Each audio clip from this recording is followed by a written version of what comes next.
Saya percaya keadaan setiap kita hari ini pasti akan semakin luar biasa. Saya rindu mengajak saudara bagi yang belum mengikuti KUL untuk bisa bergabung dengan KUL yang terdekat dengan domisili Bapak Ibu Saudara. Untuk info lebih lanjut, saudara bisa menghubungi call center yang nomornya tertera di layar. Mari sama-sama kita bertumbuh dan terus melekat kepada Tuhan. Sebelum kita memulai ibadah, mari kita berdoa. Terima kasih Tuhan untuk hari ini, untuk ibadah online Tuhan Yesus. Kalau kami masih boleh beribadah, kami percaya semua karena kebaikan-Nya Tuhan. Saat ini Tuhan kami persiapkan diri kami untuk memuji-Mu, menyembah-Mu dan meninggikan nama-Mu lebih lagi Tuhan. Kami mau memberikan nyanyian yang terbaik, penyembahan yang terbaik. Terima kasih Tuhan Yesus, kami siap beribadah hanya di dalam nama Tuhan Yesus. Kami berdoa, haleluya, amin. Shalom saudara, hari ini kita percaya kalau Yesus adalah dasar yang teguh, dasar pengharapan kita semua. Mari bersuka cita, come on! Haleluya!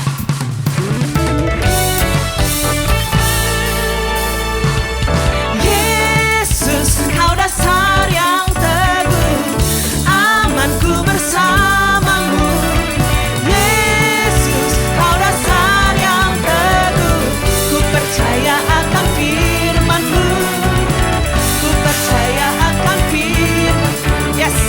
Yesus, kau dasar yang teguh,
You are my strength when I am weak. You are the treasure that I see. You are my all in all. Seeking you as a precious jewel, who to give up I'd be a fool. You are my all in all.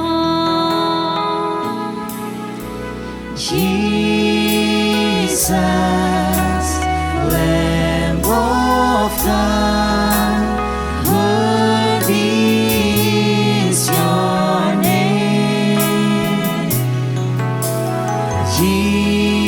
Jesus, Lamb of God, worthy is your name.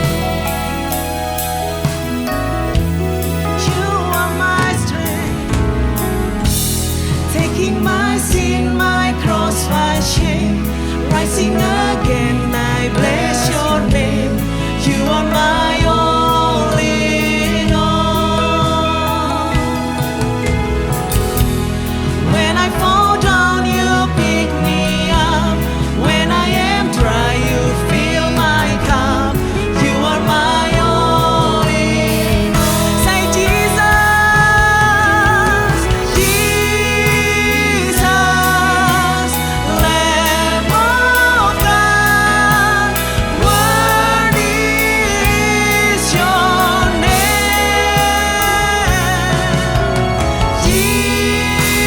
Jesus, Lamb of God, worthy is your name. Oh, say Jesus,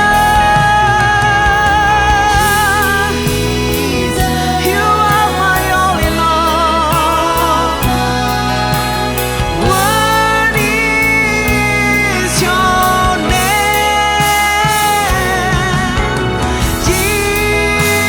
Jesus, Lamb of God, worthy is your name. Kami percaya Tuhan, Engkaulah segalanya, Engkaulah segalanya Tuhan. Engkau kekuatan kami, Engkau kekuatan kami Tuhan. Mari sembah Dia, haleluya. Ya lama syadi ya lama. Percayalah Tuhan Yesus ada sekarang bersamamu di rumah-rumah, menjamah setiap hati yang rindu akan Dia. Haleluya. Ya lama syikara ya lama ya lama ya lama ya lama ya lama syadi. Ya lama ya lama ya lama sikini. Ya lama ya lama ya lama ya lama ya lama ya lama ya lama syikara ya lama. Ya lama sikini. Ya lama sikini. Ya lama ya lama ya lama ya lama syikara ya lama. Ya lama syikara ya lama ya lama. Ya lama syikara ya lama ya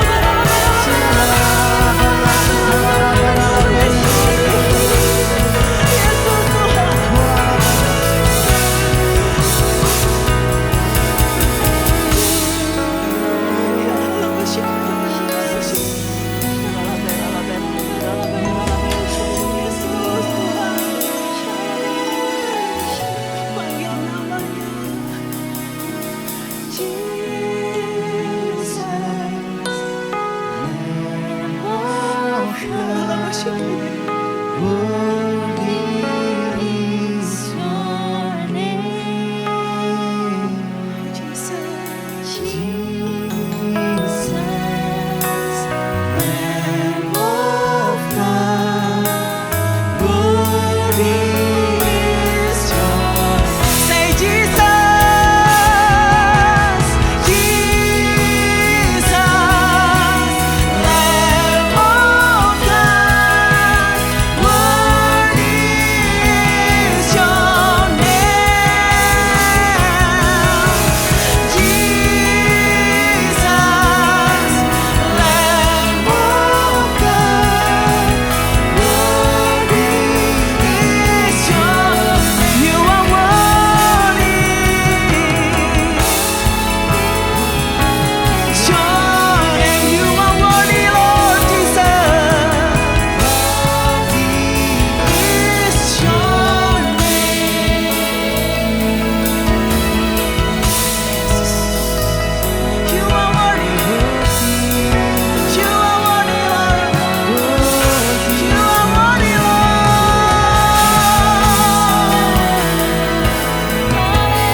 of you.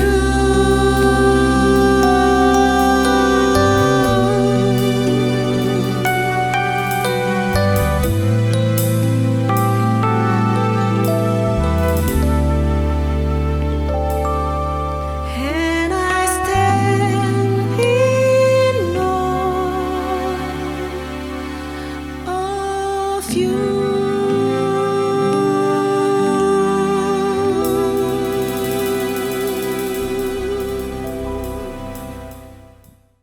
Oh, la. Terima kasih Bapa. Hari ini Bapa kesempatan untuk menyampaikan firman-Mu, kebenaran firman-Mu Bapa. Engkau urapi hamba-Mu ini Bapa dengan kuat kuasa Roh Kudus-Mu. Apa yang kami akan sampaikan ini semuanya berasal daripada-Mu Bapa. Dan Engkau sendirinya berbicara Bapa kepada hamba-hamba-Mu, umat-Mu yang Engkau sangat-sangat mengasihi Bapa, untuk menguatkan iman mereka, pengharapan mereka, dan terus mengingatkan mereka betapa lebar, panjang, tinggi dalamnya kasih-Mu kepada kami semua yang percaya pada-Mu Bapa. Terima kasih Bapa, berbicaralah pada kami saat ini. Terpujilah nama Tuhan kami Yesus Kristus. Haleluya, amin. Shalom, Bapak-bapak, Ibu-ibu, saudara-saudara yang kekasih di dalam Kristus Yesus yang Tuhan Yesus sangat-sangat mengasihi. Saya percaya dan kami berdoa selalu, kita selalu dalam kesehatan yang terbaik. Terima kasih. Nah, pada hari ini saya mau buka dulu dengan firman Tuhan yang terdapat dari Matius 12 ayat 25 yang berkata, tetapi Yesus mengetahui pikiran mereka, lalu berkata kepada mereka, setiap kerajaan yang terpecah-pecah pasti binasa, dan setiap kota atau rumah tangga yang terpecah-pecah tidak dapat bertahan. Sebelum saya mau jelaskan lebih dalam ini, yang saya akan bicara soal elemen-elemen yang penting di dalam unity dan penyebab-penyebab disunity, perpecahannya. Yang pertama, saya mau bicara dulu, ayat ini sangat keras. Dari Tuhan Yesus memperingati kita semua. Ini awalnya ini bicara soal seorang yang kerasukan setan, yang buta, tidak bisa bicara. Tuhan Yesus menyembuhkan dia. Sehingga mereka di sekitar mereka, orang-orang lihat itu luar biasa. Wow, ini pasti anak Daud, pasti seorang Mesaya. Tetapi apa yang dikatakan Farisi? Bukan. Dia sembuhkan ini dengan kuasa Beelzebul. Nah, di situ Tuhan Yesus mau bicarakan, kalau kita tidak ada unity, pasti binasa atau tidak bertahan. Tema pada khotbah saya pada hari ini adalah the importance of unity. Kalau kita lihat di sini Tuhan bilang kata-kata terpecah-pecah, yang terpecah-pecah, yang pasti binasa, yang tidak dapat bertahan. Nah, ini di sini saya sendiri mau jelaskan sedikit, karena mengenai unity saya sangat mengerti. Dan saya justru mengalami ini. Karena di situ di ayat 25 itu dikatakan rumah tangga pasti tidak bertahan. Nah, saya sendiri dari umur 5 tahun. Saya sudah, mama saya tidak ada. Dan saya ada mama tiri, 2 mama tiri. Sehingga saya bisa lihat family kalau tidak unity, habis. Tidak bisa bertahan. Saya belajar dari papa saya, dan saya melihat selalu dari sisi positifnya. Dari negatifnya saya balikan, saya mengambil hikmatnya untuk menjadi baik. Menjadi contoh kepada bapak saya. Bahwa unity di keluarga, di family itu sangat penting.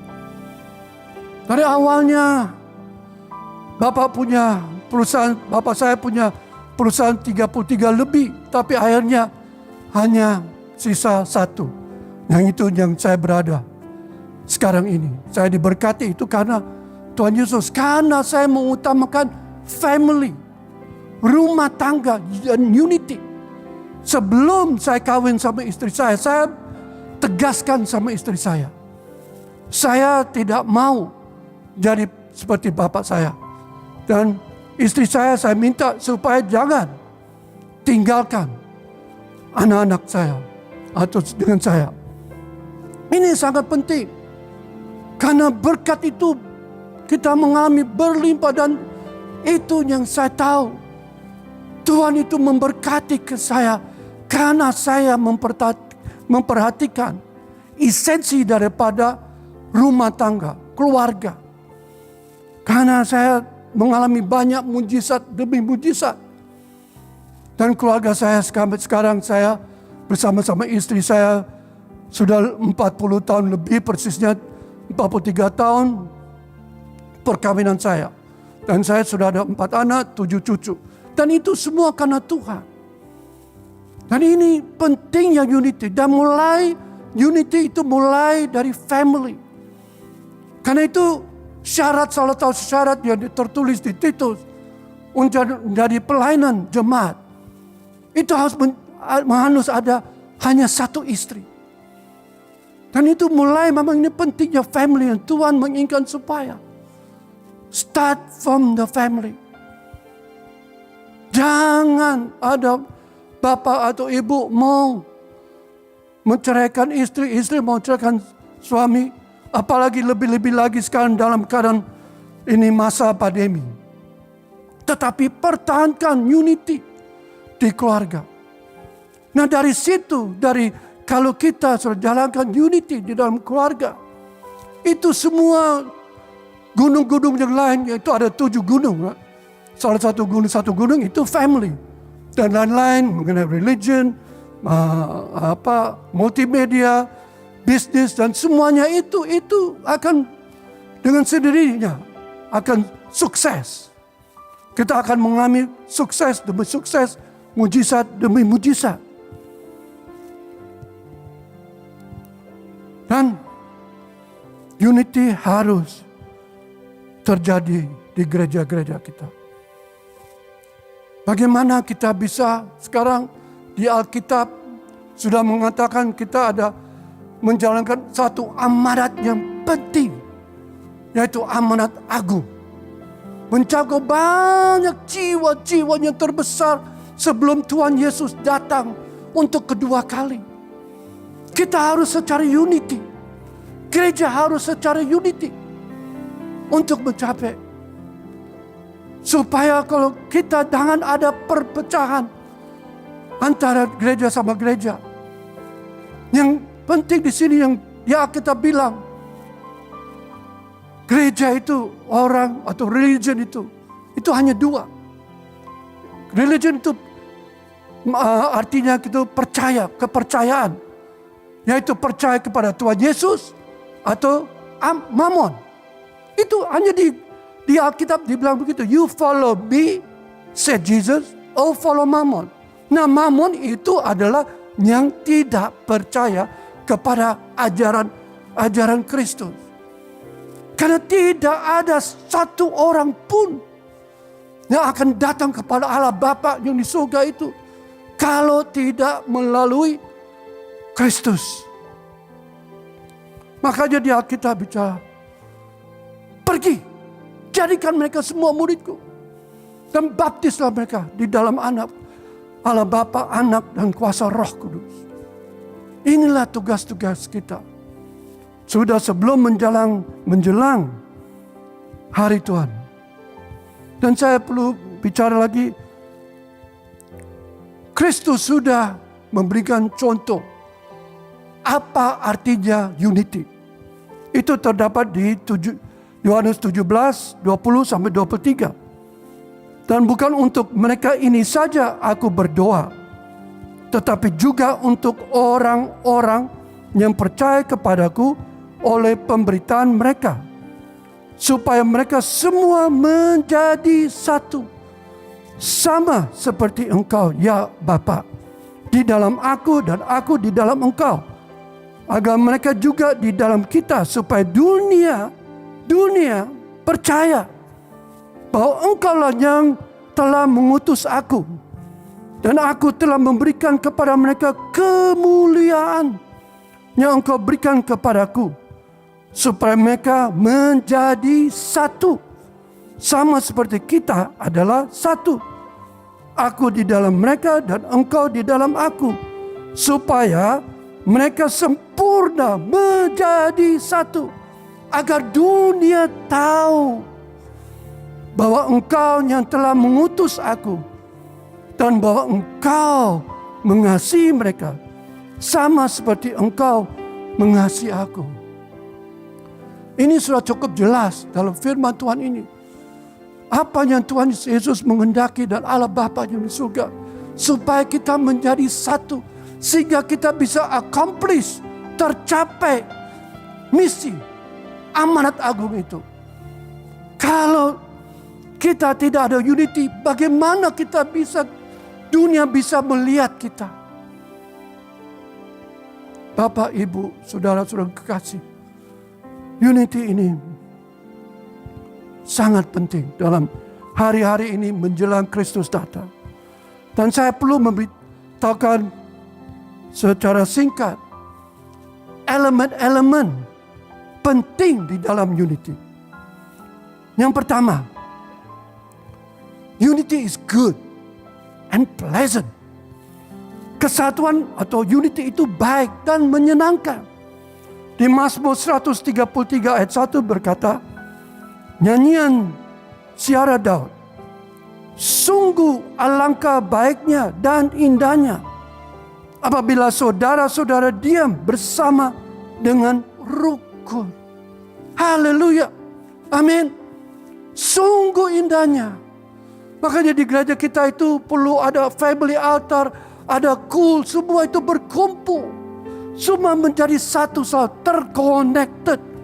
Saya juga sama keluarga saya, meskipun ada yang satu di Michigan di Amerika Utara, satu di Peru di Amerika Selatan. Tetapi saya berusaha sekali sebulan selalu ada perjamuan sama mereka lewat Zoom. Nah ini penting.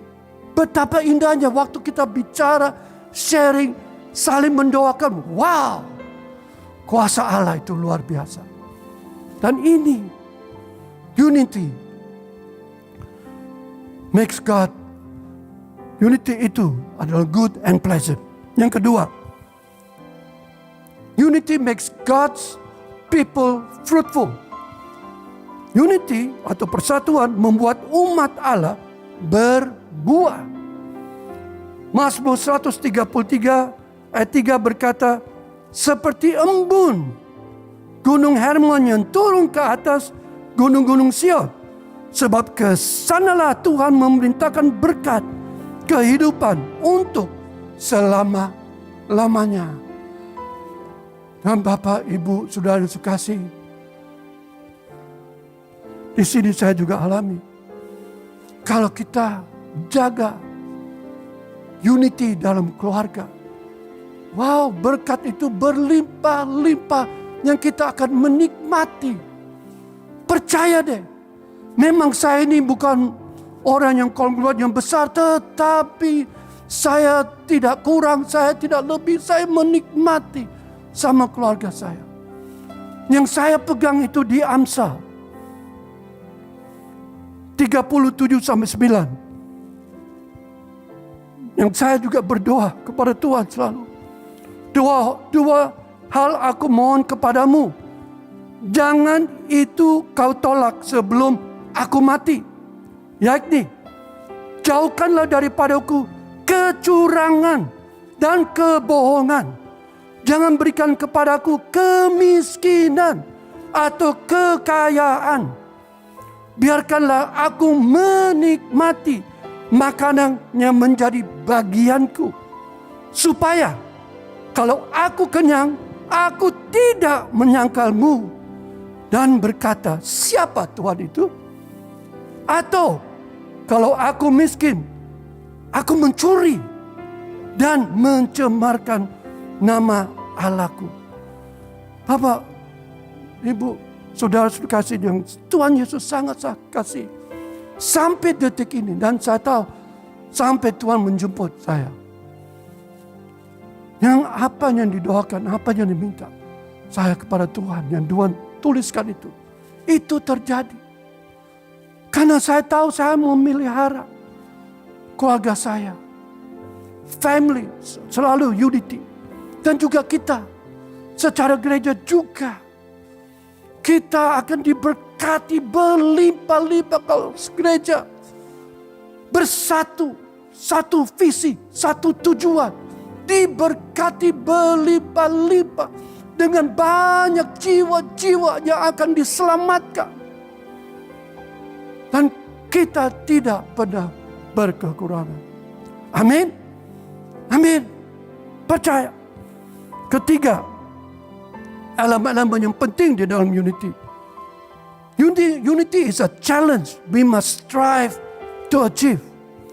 Unity adalah satu tantangan yang harus kita perjuangkan. Yang terdapat di Efesus 4:12-16 berkata, untuk memperlengkapi orang-orang kudus bagi pekerjaan pelayanan, bagi pembangunan tubuh Kristus. Sampai kita semua telah mencapai kesatuan iman dan pengetahuan yang benar tentang anak Allah. Kedewasaan penuh dan tingkat pertumbuhan yang sesuai dengan kepenuhan Kristus. 14. Sehingga kita bukan lagi anak-anak yang diombang-ambingkan oleh rupa-rupa angin pengajaran, oleh permainan palsu manusia dalam kelicikan mereka yang menyesatkan. Tetapi dengan teguh berpegang kepada kebenaran, di dalam kasih kita bertumbuh di dalam segala hal ke arah Dia, Kristus, yang adalah kepala. Daripadanya lah seluruh tubuh yang rapi tersusun dan diikat menjadi satu oleh pelayanan semua bagiannya, sesuai dengan kadar pekerjaan tiap-tiap anggota, menerima pertumbuhannya dan membangun dirinya dalam kasih. Dan ini penting. Kenapa gembala kita selalu membicarakan untuk menganjurkan baca Alkitab 10 pasal atau lebih. Itu maksudnya supaya kita jangan diombang-ambingkan. Ini satu perjuangan, memang perjalanan kita menuju waktu Tuhan Yesus datang untuk kedua kali. Kita akan mengalami banyak deception, banyak godaan, banyak tipu muslihat iblis. Mencoba hanya satu, menyimpang jalan kita, menyimpang jalan kebenaran. Ini kita hati-hati. Baca firman Tuhan yang sudah diajukan. Itu harus dari hati kita. Baca supaya kita tidak tertipu. Dan kita selalu dalam satu, dalam unity. Untuk mencapai itu, visi dan misi, yaitu amanat agung. Dan keempat, unity requires that we love one another. Persatuan atau unity mengharuskan kita saling mengasihi. Efesus 4:15-16 berkata, tetapi dengan teguh berpegang kepada kebenaran, di dalam kasih kita bertumbuh di dalam segala hal ke arah Dia, yaitu Kristus, yang adalah kepala.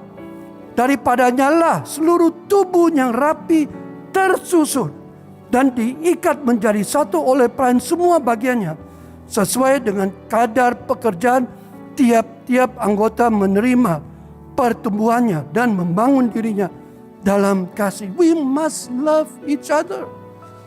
Mencapai itu misi, mencapai itu visi amanat agung kita dalam pelayan Tuhan di satu gereja. We must love each other. Kita harus berani menerima kekurangan-kekurangan kita masing-masing. Dan kita mengisi, bukan menjatuhkan. Tetapi kita rukun. We must love. Kasih itu adalah segala-galanya. 5. Diversity in gifts is consistent with unity. Bermacam-macam dalam karunia konsisten dengan unity atau persatuan. Yaitu kalau kita baca di Roma 12:4-8 berkata, sebab sama seperti pada satu tubuh kita mempunyai banyak anggota, tetapi tidak semua anggota tidak mempunyai tugas yang sama. Demikian juga kita, walaupun banyak adalah satu tubuh di dalam Kristus, tetapi kita masing-masing adalah anggota yang seorang terhadap yang lain. Demikianlah kita mempunyai karunia yang berlainan menurut kasih karunia yang dianugerahkan kepada kita. Jika karunia itu adalah untuk bernubuat, baiklah kita melakukannya sesuai dengan iman kita. Jika karunia untuk melayani, baiklah kita melayani. Jika karunia untuk mengajar, baiklah kita mengajar. Jika karunia untuk menasehati, baiklah kita menasehati. Siapa yang bagikan sesuatu, hendaklah ia melakukannya dengan hati yang ikhlas. Siapa yang memberi pimpinan, hendaklah ia melakukan dengan rajin. Siapa yang menunjukkan kemurahan, hendaklah ia melakukan dengan sukacita. Kita semua mempunyai karunia-karunia, gifted from God, untuk kita melaksanakan bersama-sama. Ini yang penting, karena kita harus saling menghargai, saling merespek, saling kita akui kelemahan saya bukan di sini, tapi dia ada kelebihan di situ. Dia mengisi kelemahan saya juga mengisi kelemahannya dia. Itu yang kita harus unity, harus kita tidak bisa mencakup semua bagian itu saya punya, tidak bisa. Dan 6, diversity in thinking is consistent with unity. Di Roma 14:1-6 berkata, terimalah orang yang lemah imannya tanpa mempercayakan pendapatnya. Yang seorang yakin bahwa ia boleh makan segala jenis makanan. Tetapi orang yang lemah imannya hanya makan sayur-sayuran saja. Siapa yang makan, janganlah menghina orang yang tidak makan. Dan siapa yang tidak makan, janganlah menghakimi orang yang makan. Sebab Allah telah menerima orang itu. Siapakah kamu sehingga kamu menghakimi hamba orang lain? Entahkah ia berdiri, entahkah ia jatuh, itu adalah urusan Tuhannya sendiri. Tetapi ia akan tetap berdiri karena Tuhan berkuasa menjaga dia terus berdiri. Yang seorang menganggap hari yang satu lebih penting daripada hari yang lain. Tetapi yang lain menganggap semua hari sama saja. Hendaklah setiap orang benar-benar yakin dalam hatinya sendiri. Siapa yang berpegang pada suatu hari yang tertentu, ia melakukannya untuk Tuhan. Dan siapa makan, ia melakukan untuk Tuhan. Sebab ia mengucap syukur kepada Allah. Dan siapa tidak makan, ia melakukannya untuk Tuhan. Dan ia juga mengucap syukur kepada Allah. Persatuan, unity dalam pikiran. Dalam pikiran kita. Kalau kita secara berpikir hanya untuk kepentingan kemuliaan nama Tuhan, itu unity bisa tercapai. Tapi kalau kita hanya berpikir diri kita sendiri, unity tidak akan tercapai. Sama kayak di perusahaan. when we work in a company, bekerja di perusahaan, kita harus satu pikiran. What is good for the company? Not for ourselves, but for the company. Dan juga di gereja, kita juga sehati, sepikir. Dan saya secara singkat mau bicara mengenai causes of disunity. Penyebab perpecahan-pecahan. Yang pertama, quarreling, pertengkaran. Yaitu di 1 Korintus 3:3 berkata, karena kamu masih manusia duniawi, sebab jika di antara kamu ada iri hati dan perselisihan, bukankah hal itu menunjukkan bahwa kamu manusia duniawi dan bahwa kamu hidup secara manusiawi? Hindari perpecahan di situ, pertengkaran. Dan kedua, favoritism, pilih kasih, favoritism. Di Yakobus 2:1 berkata, saudara-saudaraku, sebagai orang yang beriman kepada Yesus Kristus, Tuhan kita yang mulia, janganlah iman itu kamu amalkan dengan memandang muka. Kita jangan pilih kasih. Dan ketiga, ketidakdewasaan rohani. Yaitu kita bisa baca di 1 Korintus 1:10-12. Di situ bersatu. Waktu kita ayat 10 berkata, tetapi aku menasihatkan kamu, saudara-saudara, demi nama Tuhan kita Yesus Kristus, supaya kamu seia sekata dan jangan ada perpecahan di antara kamu. Tetapi sebaliknya, supaya kamu erat bersatu dan sehati sepikir. Sebab saudara-saudaraku, aku telah diberitakan oleh orang-orang dari keluarga Chloe tentang kamu bahwa ada perselisihan antara kamu. Yang aku maksudkan ialah bahwa kamu masing-masing berkata, aku dari golongan Paulus, aku dari golongan Apolos, atau aku dari golongan Kefas, atau aku dari golongan Kristus. Di sini ketidakdewasaan bahwa kita mesti suka berkelompok-kelompokan dengan tujuan yang memecahkan unity. Dan terakhir, hipokrisi, kemunafikan. 1 Petrus 2:1 bicara, karena itu buanglah segala kejahatan, segala tipu muslihat, dan segala macam kemunafikan, kedengkian, dan fitnah. Unity itu bicara soal apa yang kita katakan iya, iya. Apa yang kita tidak. Jangan kita katakan iya, tapi akhirnya kita tidak lakukan. Dan terakhir, secara kesimpulan atau summary, saya membaca di 1 Korintus 12 ayat 13 berkata, sebab dalam satu roh kita semua, baik orang Yahudi maupun orang Yunani, baik budak maupun orang merdeka, telah dibaptis menjadi satu tubuh, dan kita semua diberi minum dari satu roh. Terus baptisan kita itu hanya satu. Dan kita hanya dibaptis oleh Roh Kudus. Semua kita dibaptis Roh Kudus, maka seharusnya kalau kita sudah menerima baptisan Roh Kudus, semua kita bisa bersatu. Dan itulah khotbah saya hari ini, bicara soal the importance of unity. Kan ini sangat penting karena Tuhan Yesus sudah mau datang. Tuhan melihat apakah kita sudah melakukan unity untuk menjangkau jiwa-jiwa terbesar dan terakhir, menjalankan amanat agung. Saya percaya Bapak, Ibu, Saudara kasih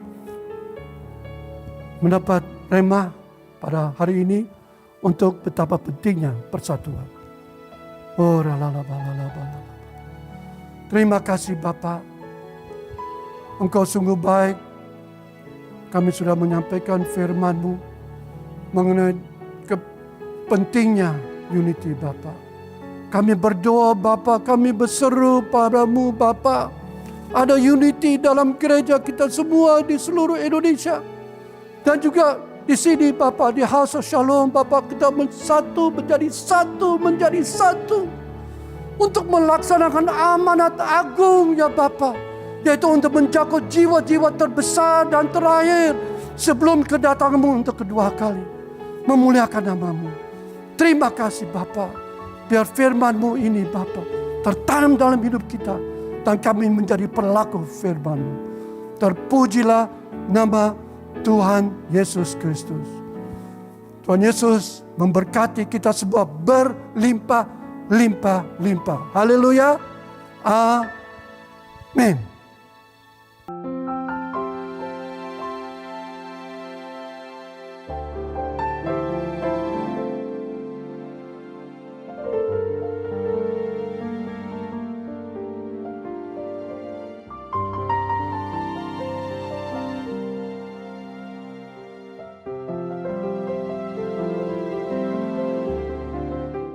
Mazmur 91. Dalam lindungan Allah. Orang yang duduk dalam lindungan yang maha tinggi dan bermalam dalam naungan yang maha kuasa akan berkata kepada Tuhan, tempat perlindunganku dan kubu pertahananku, Allahku yang ku percayai. Sungguh, Dialah yang akan melepaskan engkau dari jerat penangkap burung, dari penyakit sampar yang busuk. Dengan kepaknya, Ia akan menudungi engkau. Di bawah sayapnya, engkau akan berlindung. Kesetiaannya ialah perisai dan pagar tembok. Engkau tak usah takut terhadap kedahsyatan malam, terhadap panah yang terbang di waktu siang, terhadap penyakit sampar yang berjalan di dalam gelap, terhadap penyakit menular yang mengamuk di waktu petang. Walau 1.000 orang rebah di sisimu dan 10.000 di sebelah kananmu, tetapi itu tidak akan menimpamu. Engkau hanya menontonnya dengan matamu sendiri dan melihat pembalasan terhadap orang-orang fasik. Sebab Tuhan ialah tempat perlindunganmu, yang maha tinggi telah kau buat tempat perteduhanmu. Malapetaka tidak akan menimpa kamu, dan tulah tidak akan mendekat kepada kemahmu. Sebab malaikat-malaikatnya akan diperintahkannya kepadamu untuk menjaga engkau di segala jalanmu. Mereka akan menatang engkau di atas tangannya, supaya kakimu jangan terantuk pada batu. Singa dan ular tedung akan kau langkahi. Engkau akan menginjak anak singa dan ular naga. Sungguh, hatinya melekat kepadaku, maka aku akan meluputkannya. Aku akan membentenginya, sebab ia mengenal namaku. Bila ia berseru padaku, aku akan menjawab. Aku akan menyertai dia dalam kesesakan. Aku akan meluputkannya dan memuliakannya. Dengan panjang umur akan kukenyangkan dia dan akan kuperlihatkan kepadanya keselamatan daripadaku. Shalom saudara, kita mengenal apa yang disebut kehidupan profetik atau kenabian. Siapa saja sih yang bisa memiliki kehidupan profetik? Kitab Kisah Para Rasul menuliskan semua orang akan memiliki kehidupan profetik. Dalam Voice of Pentecost kali ini kita akan membahas profetik untuk semua. Sebenarnya apa sih kehidupan profetik itu? Pada dasarnya, kehidupan profetik terdiri dari 2 langkah. Langkah pertama menerima dari Tuhan. Ini bisa melalui kata-kata nubuatan, penglihatan, dan mimpi, termasuk mengenai hal-hal yang akan terjadi di masa depan. Setelah menerima, langkah kedua yaitu menyampaikan pesan Tuhan itu kepada orang yang tepat, pada waktu yang tepat, dan dengan cara yang tepat, baik melalui kata-kata maupun tindakan. Hal ini dinubuatkan dalam Yoel 2 ayat 28-29, di mana pada zaman akhir anak-anak, pemuda, dan orang tua akan dipenuhi oleh Roh Kudus. Janji ini sudah digenapi dalam Pentakosta pertama yang dituliskan di dalam Kisah Para Rasul 2 ayat 17, di mana Roh Kudus sudah dicurahkan dan orang-orang percaya bergerak dalam pelayanan profetik. Hal yang sama terjadi juga saat Pentakosta kedua. Nah, ini saatnya di era Pentakosta ketiga, kita percaya apa yang dialami murid-murid di Yerusalem dan di Azusa Street juga akan kita alami. Setelah mengetahui janji Tuhan ini, sebagai orang percaya yang dipenuhi oleh Roh Kudus, kita perlu menyadari bahwa setiap profesi dan panggilan Tuhan kepada kita semuanya adalah pekerjaan Tuhan dan memiliki nilai ibadah dan pelayanan di dalamnya. Saat kita merawat pasien, mengajar sebagai guru, atau membersihkan ruangan sebagai cleaning service, ketahuilah bahwa saat itu pun kita sedang melayani pekerjaan Tuhan. Jadi, jika kita melakukan pekerjaan tersebut sambil dipenuhi Roh Kudus, menerima pesan Tuhan, kemudian menyampaikan pesan itu sesuai kehendak Tuhan, maka sesungguhnya kita sudah memiliki kehidupan profetik di tempat kerja kita. Dalam langkah berikutnya, jika saudara terus membiasakan untuk tanya Tuhan dalam segala yang saudara kerjakan atau hadapi setiap hari, maka gaya hidup saudara akan menjadi gaya hidup yang profetik. Setidaknya ada 2 alasan mengenai pentingnya semua orang percaya memiliki kehidupan profetik. Pertama, kita perlu tuntunan Roh Kudus dalam setiap pekerjaan yang kita lakukan, baik berupa tuntunan ataupun larangan. Sebagai contoh, sebagai pelajar kita bisa minta tuntunan Roh Kudus mengenai jurusan apa yang terbaik untuk kita ambil saat kuliah. Di sisi lain, kita yang sudah bekerja memiliki kemungkinan menghadapi orang-orang yang berniat buruk kepada kita, seperti menipu, memanipulasi data, korupsi, dan sebagainya. Roh Kudus akan memberikan kepekaan supaya kita menjadi waspada saat membangun relasi dengan mereka, dan kita tidak akan mengalami kerugian. Kisah Para Rasul pasal 5 menuliskan bagaimana Petrus melalui tuntunan Roh Kudus mengetahui kebohongan yang disampaikan oleh Ananias dan Safira. Kedua, komunitas kita memerlukan suara Tuhan. Tuhan mungkin memimpin kita untuk berada di suatu komunitas tertentu, melihat hal yang salah dalam komunitas tersebut, dan mendorong kita untuk menyatakan kebenaran Tuhan di sana. Menyampaikan pesan Tuhan untuk meluruskan hal-hal yang salah, dan menyampaikan kerinduan Tuhan dalam komunitas kita. Sekalipun mungkin orang-orang dalam komunitas tersebut belum mengenal Tuhan. Hal ini seperti Yeremia yang menegur bangsa Israel karena ketidakbenarannya. Yeremia membawa pesan kekudusan yang merupakan hal asing pada waktu itu, sama halnya pada zaman ini. Dalam hal ini kita dapat menegur rekan kerja yang korupsi atau menegur teman kuliah yang bermalas-malasan, atau bahkan hanya mengambil sikap berintegritas dan tidak mengikuti perbuatan buruk tersebut. Menjalani gaya hidup profetik menyadarkan kita bahwa realitas yang kita hadapi bukanlah sekedar kehidupan jasmani yang kasat mata saja, tetapi ada pula kehidupan rohani yang tidak kasat mata. Saat kita membiasakan untuk selalu tanya Tuhan, Dia akan melatih kita untuk mendengar suaranya, menuntun kehidupan kita kepada keberhasilan, atau bahkan menitipkan suara kenabian kepada kita untuk disampaikan kepada komunitas.